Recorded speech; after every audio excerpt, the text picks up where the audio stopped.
Lo que estamos en la Gadá, después de los 4 hijos, que se comentó que está la mitzvah de enseñarle al hijo sobre la salida de Egipto. Vemos la diferencia entre los 4 hijos. Dice el Bala Gadá.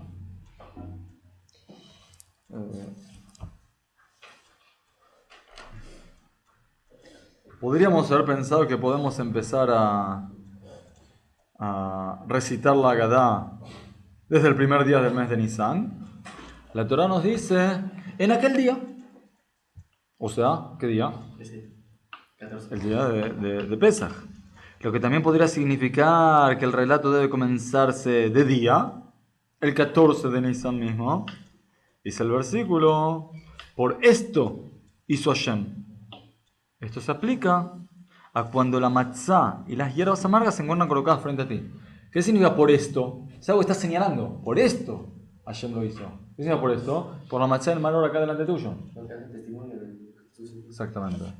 Ahora, ¿qué nos quiere decir la Gadá? Nos está dando una... ¿cómo se dice? Un consejo sobre Jinuj. No hables de cosas teóricas. Habla también de cosas prácticas, que podés acá mostrarlas. Lo que hoy en día se utiliza es lo audiovisual, amhashá es algo que podés mostrar algo concreto para traer ejemplos. Didáctico. Algo didáctico, exactamente, algo didáctico. Mira, entonces, mira, acá, fíjate, así tiene que ser la Gadá. En el momento que está el matzah menor delante tuyo. Por eso en la ley la Cedar, cuanto más cosas didácticas, cuanto más cosas así concretas se pueden traer para que por lo menos los más chiquitos sientan una conexión, mejor. Recuerdan que comentamos que la Mishnah decía que tiene que empezar por la parte mala del cuento y terminar por la parte positiva. Mathil begenut o mesayam beshevach. Dijimos que en la Gemara había majloket entre dos sabios, entre Rab y Shmuel. ¿Cuál es el problema?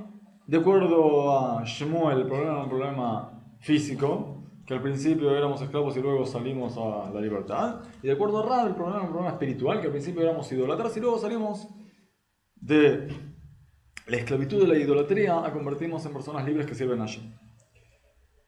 Ya hablamos de el problema físico, ahora llega el momento donde comentamos el tema espiritual. Es interesante que a pesar de que la halajá trajo los dos motivos, tanto el físico como el espiritual, ¿por cuál empezó? Empezó por el físico, tal vez para decirnos que hay escalones en la vida y hay etapas en la vida. Y al principio tal vez la persona tiene que empezar a ser independiente a nivel físico y después va a poder ser también independiente a nivel espiritual. Si bien hubo épocas en el exilio donde teníamos libertad de culto, vamos a llamarla, y no teníamos independencia, soberanía, autonomía, a nivel personal tal vez, no como pueblo, a nivel personal, primero la persona tiene que tener el poder físico de ser libre y luego a nivel espiritual. Entonces, dice así: en un principio, nuestros antepasados fueron idólatras, pero ahora el Eterno nos trajo a su servicio.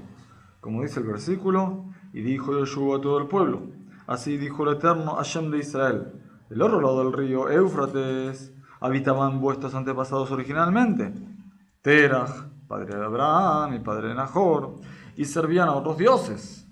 Pero llevé a vuestro padre Abraham del otro lado del río y lo conduje a través de toda la tierra de Canaán. Multipliqué su descendencia y le di a Yitzhak, y a Yitzhak le di a Jacob, y a Esab. A Esab le di el monte de Seir como herencia, mientras que Jacob y sus hijos descendieron a Egipto.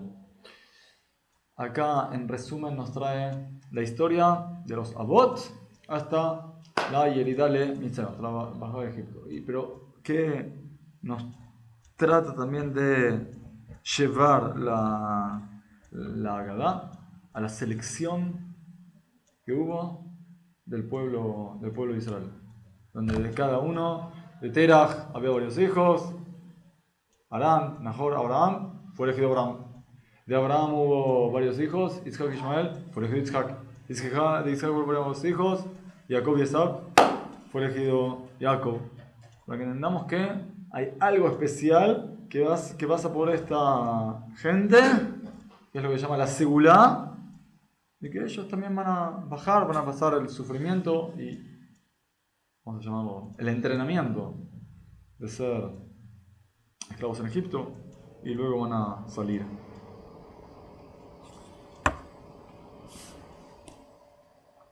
Por lo tanto, hablamos enseguida de la promesa de Akadosh Baruj Hu al pueblo de Israel de sacarlo. Baruch Shomer Avtajo le Israel Baruch Hu.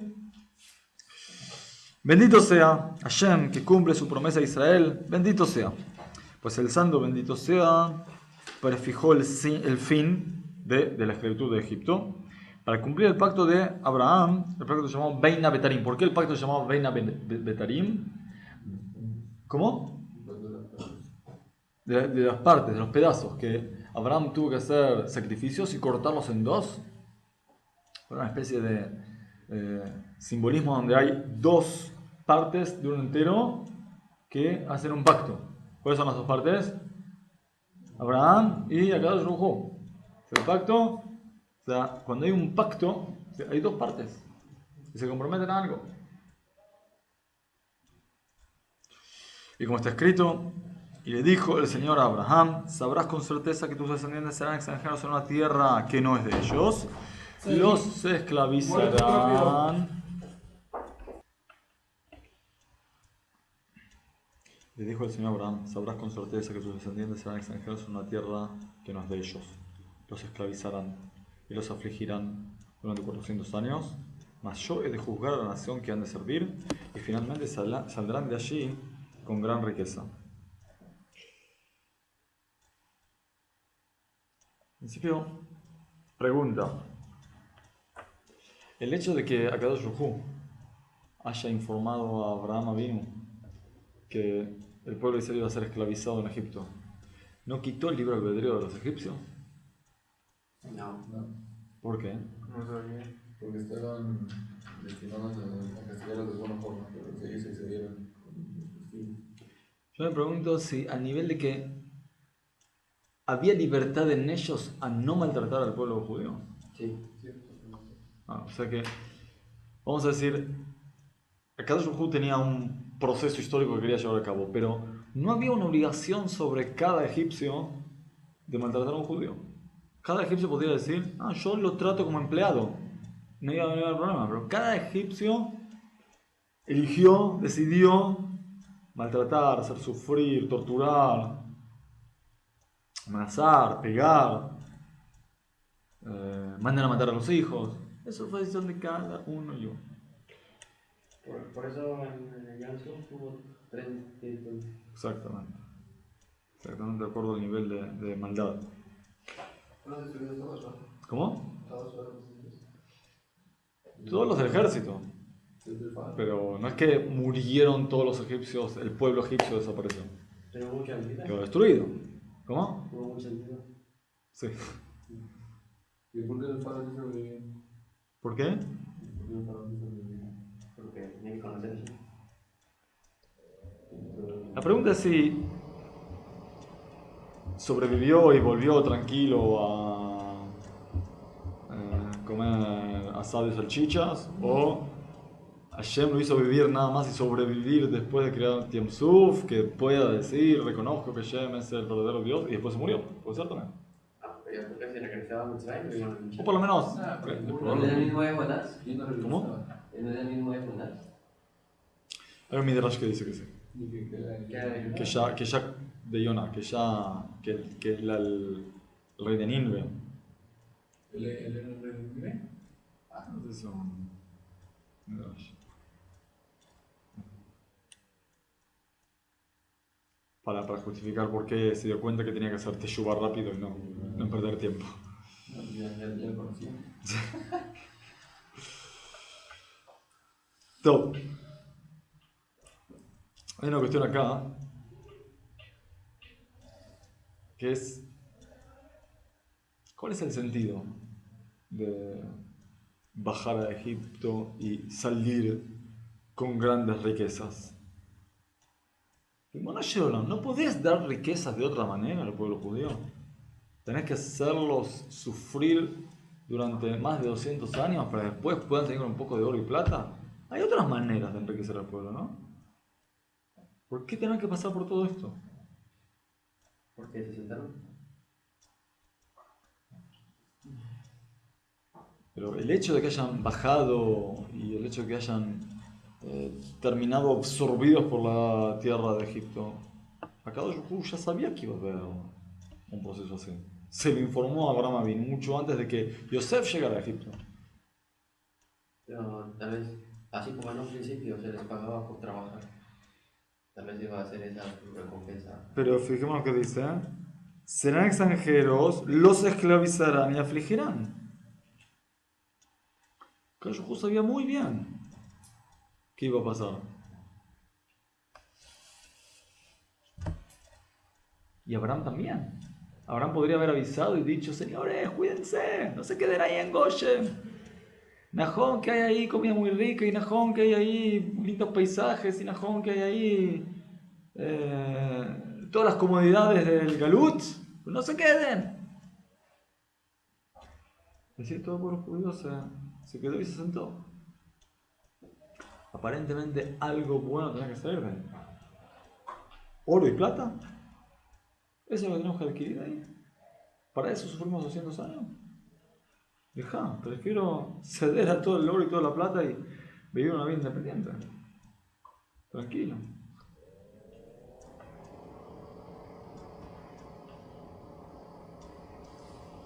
¿Saben?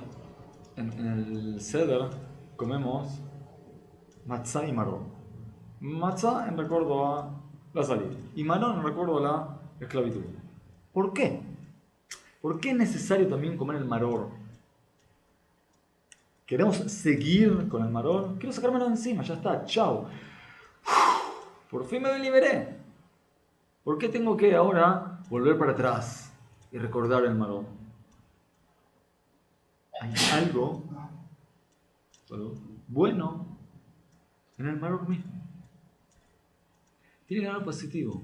No solo algo que es para bien, sino que algo bueno tiene que haber. Como dijimos desde el principio que empezamos con la explicación de la Agadá no me está hablando nada más de 600.000 judíos que salieron hace 3.000 años de la tierra de Egipto, sino nos está hablando de la vida de cada uno y uno de nosotros. Cada uno de nosotros tiene su maror en su vida. Cada uno de nosotros tiene su parte amarga, cada uno de nosotros tiene su sufrimiento, cada uno de nosotros tiene un desafío, cada uno de nosotros tiene una enfermedad, cada uno de nosotros tiene un problema familiar o un problema económico. En Yiddish se dice cada uno con su pécale, con su paquetillo. ¿Y saben qué? Esta noche nos enseñan que tenés que comer el maror y comerlo con gusto, así como comes la matzah. La pregunta es, ¿qué tengo que sacar de este maror? ¿Qué tengo que sacar de mi problema personal? Y acá la Torah nos dice, ¿sabes que salieron de Egipto con una riqueza muy grande?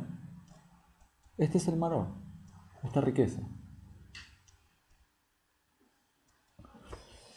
Y la pregunta es, ¿qué hay de bueno en haber sido esclavos? Porque esta es la riqueza, el hecho de que hayan sido esclavos. Este sufrimiento. ¿Qué hay de bueno en eso?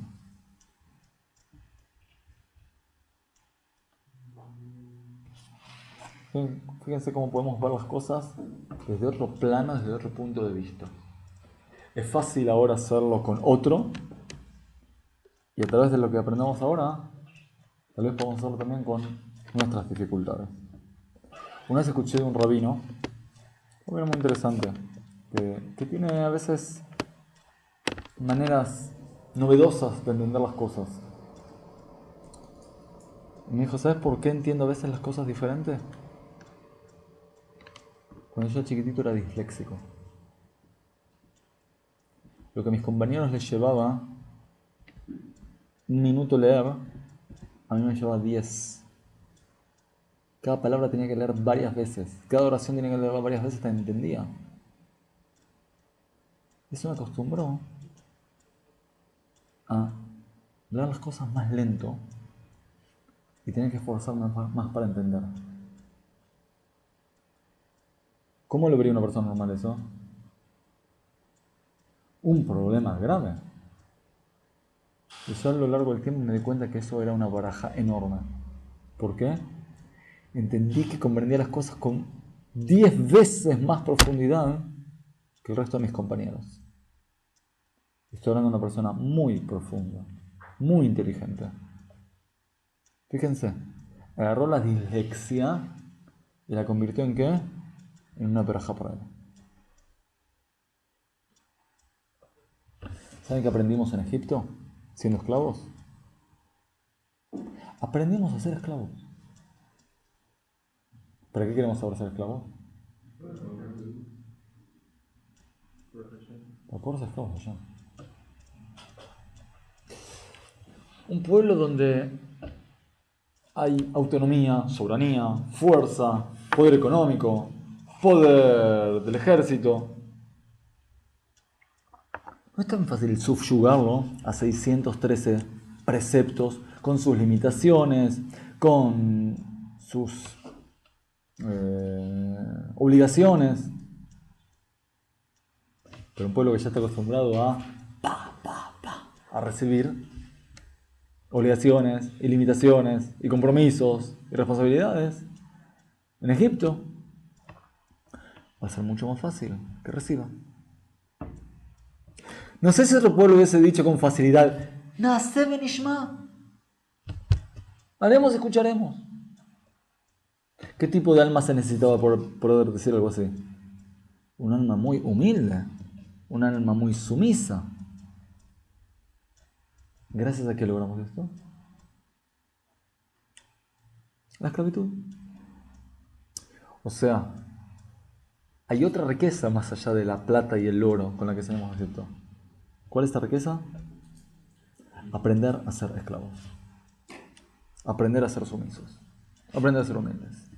Y poder aceptar gracias a esto la Torah. Es probable que de no ser por la salida de Egipto y la esclavitud de Egipto, no hubiese podido recibir la Torah. Ahora, ¿por qué no nos dio la Torah entonces en Egipto? Ya que éramos tan sumisos y tan humildes. ¿Por qué no? Porque a ese nivel no puedes recibir Torah. Cuando sos totalmente esclavo y sos totalmente dependiente de otra persona, no puedes recibir Torah. Primero te tenés que liberar de la otra persona y entonces ahí vas a poder recibir Torah.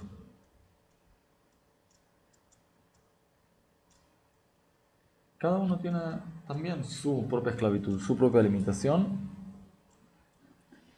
Y, señores, no queda otra que si confiamos en Hashem y sabemos que todo lo que nos pasa viene de Él, que nos preguntamos por qué, o mejor dicho, ¿para qué tengo este problema? Y convertir el problema en un desafío y en un trampolín para crecer, saltar, subir. No hay mal que no tenga un bien encerrado dentro. No hay. Porque el Shuhu es pura bondad. Y si nos mandan cosas dolorosas, es obviamente para nuestro bien. Tal vez hay veces que no son agradables, pero son buenas. Pero para eso tenemos que ponernos los lentes, las gafas del ser de Pesaj, que busca la liberación, que busca la mejora en cada cosa. Entonces, esa es la gran riqueza con la que salimos de Egipto. Y continúa la Gadá con nuestra famosa canción.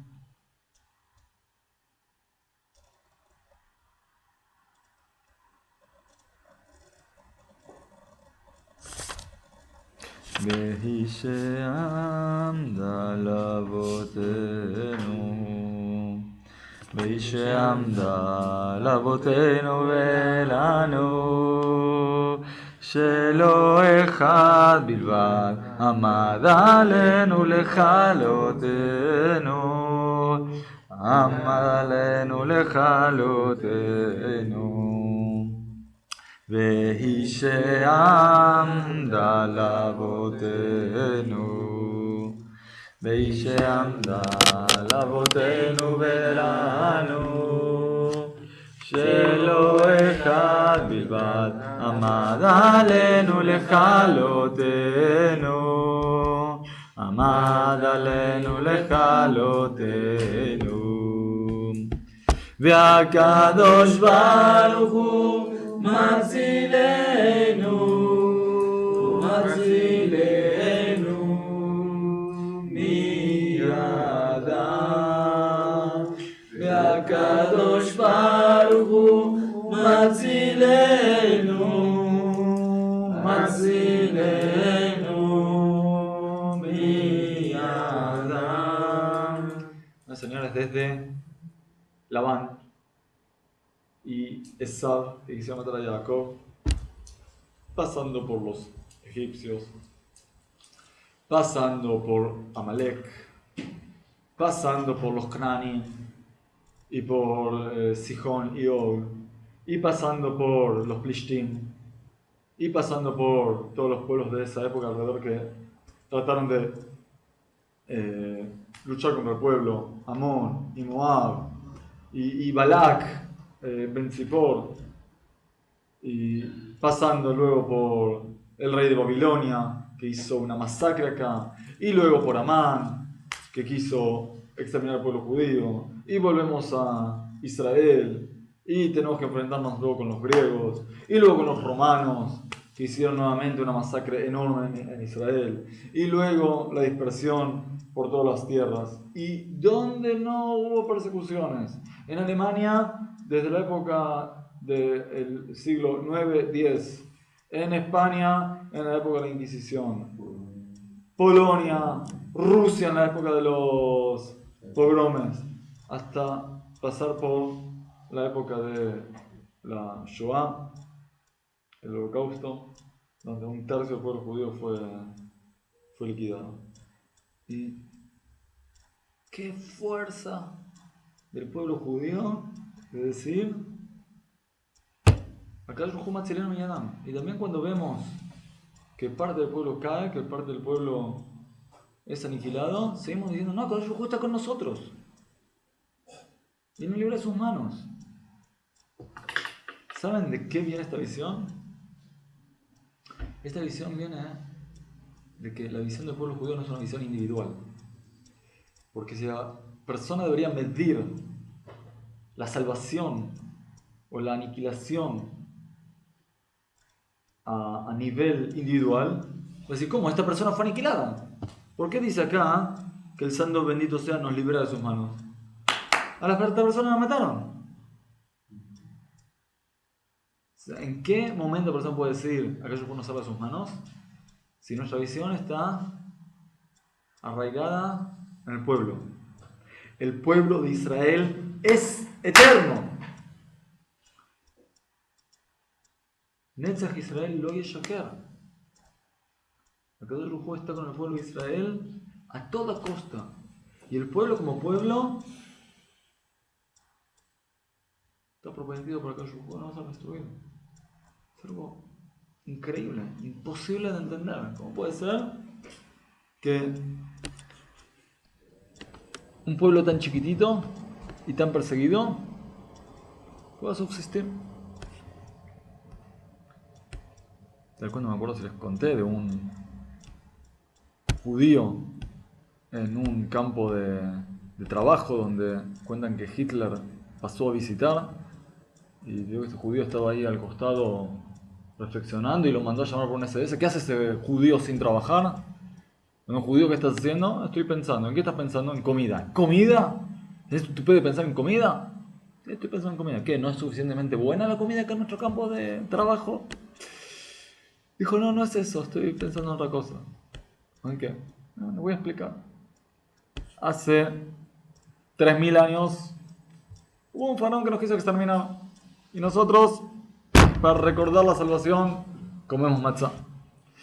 Y más adelante hubo otra persona que nos quiso exterminar y para recordar la salvación, comemos osneaman. Y hubo más adelante otro pueblo que nos quiso exterminar y nosotros para recordarnos comemos las sufganiot, cosas fritas. Estoy pensando ahora, ¿qué vamos a comer para recordar la salvación de ustedes? Y pasó. ¿Dónde está Hitler ahora? Podríamos esperar. Y el pueblo judío está vivito y coleando. ¿Cuándo una persona puede alegrarse y decir, estamos acá? Si tiene pensamiento colectivo. Si entiende que el pueblo de Israel sobrevivió, significa que Hashem nos salvó. Podría haber exterminado todo. Si era por él, estaba en sus manos hasta el final. Si en los últimos meses, donde ya tenía la guerra perdida, en vez de llevar los SS al frente a luchar contra los americanos o contra los rusos, ¿qué hizo? Puso la máxima potencia, la máxima fuerza ¿en qué? En seguir mandando judíos al este. En seguir mandando judíos al campo de exterminio. Significa tenía su mente fija en lo que él llamaba con eufemismos la solución final. Y en el momento que somos capaces de ver al pueblo judío como un ente, como un organismo por sí mismo, entonces podemos realmente decir, sí, Akadosh Baruj Hu nos salva de sus manos y sentirnos protegidos constantemente por Akadosh Baruj Hu, que nos salva de sus manos, porque realmente nos salva de sus manos.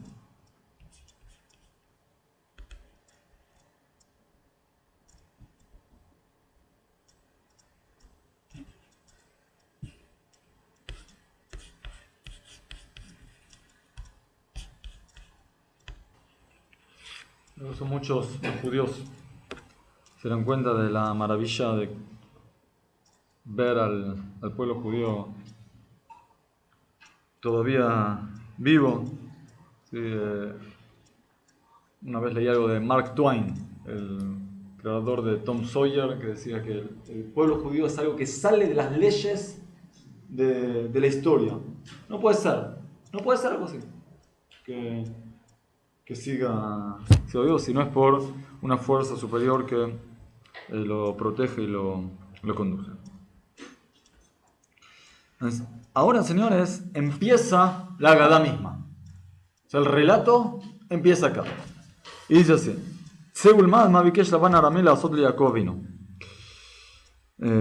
ven y aprende lo que Labán, el arameo, intentó hacer con nuestro padre Jacob. Mientras que el faraón condenó solo a los varones recién nacidos, Labán pretendió destruir a Jacob y a toda su familia, puesto que la Torah dice, el arameo intentó destruir a mi padre, y este bajó a Egipto a habitar allí con poca gente, y allí llegó a ser una nación grande, fuerte y numerosa.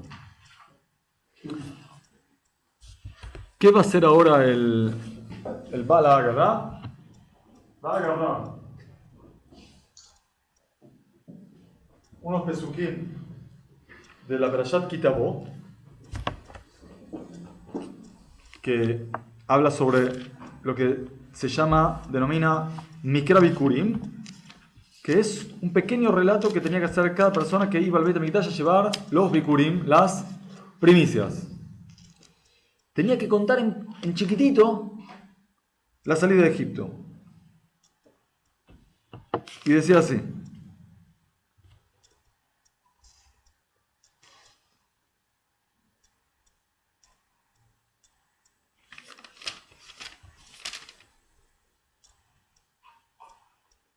será cuando entres a la tierra que el Eterno tu Dios te dio por heredad y poseas y vivas en ella, que tomarás las primicias de todo fruto del suelo que sacarás de la tierra que Él te dio, la pondrás en un cesto y con él irás al lugar que el Eterno escoja para establecer allí su nombre.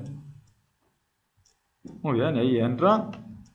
Entonces va con el Cohen. Entonces tú dirás ante el Eterno tu Dios. Y acá empieza el relato. Y esto va a ser el cuerpo de la Agadá, y la Agadá va a ir explicando cada parte pequeña de este pequeño relato. Un arameo errante era mi padre, y bajó a Egipto, y habitó allí con poca gente, hasta que el pueblo se engrandeció y tornóse poderoso. Pero los egipcios nos maltrataron, y nos impusieron trabajos forzados. Y cuando clamamos al Eterno, Dios de nuestros padres, Él escuchó nuestra voz, y reparó en nuestra aflicción, en nuestra desgracia y en nuestra opresión.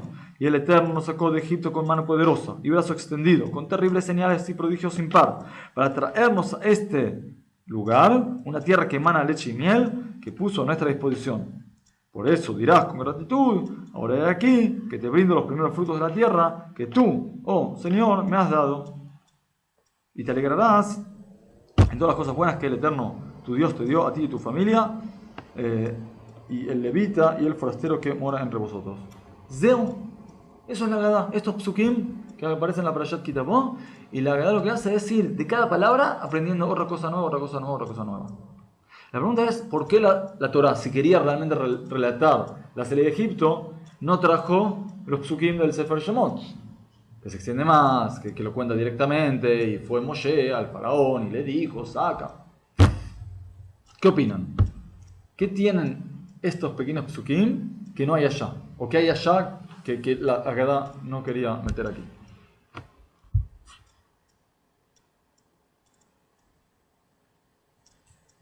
Voy a darle 3 respuestas. ¿Bien? A menos que alguno tiene alguna explicación.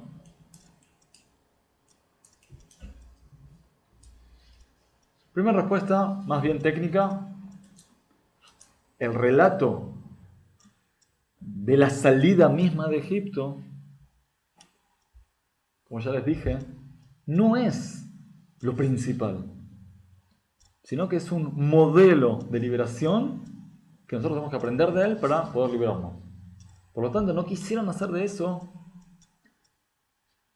horas y horas de relatos sobre los piojos y las ranas y las langostas, sino relatado de manera reducida. En resumen.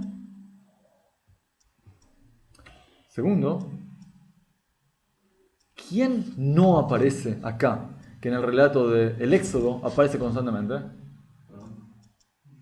El faraón aparece, Moshe, exactamente. Moshe no aparece en toda la Agadá. ¿Se puede creer? Cuando uno lee el Sefer Shemot, Moshe aparece constantemente. Y fue Moshe habló, y fue Moshe y dijo, y fue Moshe habló, y fue Moshe, y Moshe extendió su vara ahí. ¿Dónde está Moshe? No puede ser. Hablar de la salida de Egipto toda la noche y no nombrar a Moshe. En principio, podemos estar tranquilos. Moshe no se ofende. ¿Por qué? Moshe era muy humilde y por supuesto Moshe no necesita que le demos el crédito a él. Pero después de todo Moshe sí actuó. ¿Por qué no lo nombramos? Porque la actuación de Moshe era como un caño que transmite todo directamente y no hay participación personal de Moshe. Todo lo que hace Moshe es directo de Hashem. Por lo tanto, es como si Moshe no estaría. ¿Pero qué queremos entonces demostrar? ¿Qué queremos subrayar? Que la salida de Egipto fue todo de Hashem. Que no, Haz Shalom, le adjudiquemos a Moshe Rabenu la fuerza de ser un líder político, un rebelde que hizo una resistencia contra el imperio Egipto y sacó de ahí un pueblo. No, tonterías. Fue un proceso divino. Moshe fue la cara visible de Akadosh Baruj Hu en el mundo. Pero fue una decisión divina. No fue un líder político que llevó a cabo la liberación. Y tercer motivo es que, a diferencia del éxodo de Egipto, que está todo relatado en tercera persona, y fue Moshe, y dijo al pueblo, y el pueblo dijo, y el pueblo hizo, y el pueblo... ¿Cómo está relatado todo acá? En primera persona. Está todo dicho. Los egipcios nos maltrataron y nos impusieron y clamamos. Escuchó nuestra voz y nuestra opresión y nos sacó de Egipto. ¿Qué hace que la persona sienta? Identificación con eso. Sienta parte. Y segundo, ¿cómo está contado? en plural. No está contado en manera personal. Yo fui, yo tuve, me pasó. Está contado en primera persona, en plural, para que la persona se sienta que él mismo salió de Egipto junto con todo el pueblo judío. Esos son los motivos por el cual, tal vez, la Agadá eligió este párrafo de la Torah para relatar el éxodo de Egipto. A partir de la próxima clase vamos a tratar de ir viendo cada partecita, como la Agadá explica cada expresión de estos Pesukim. Oh, señor.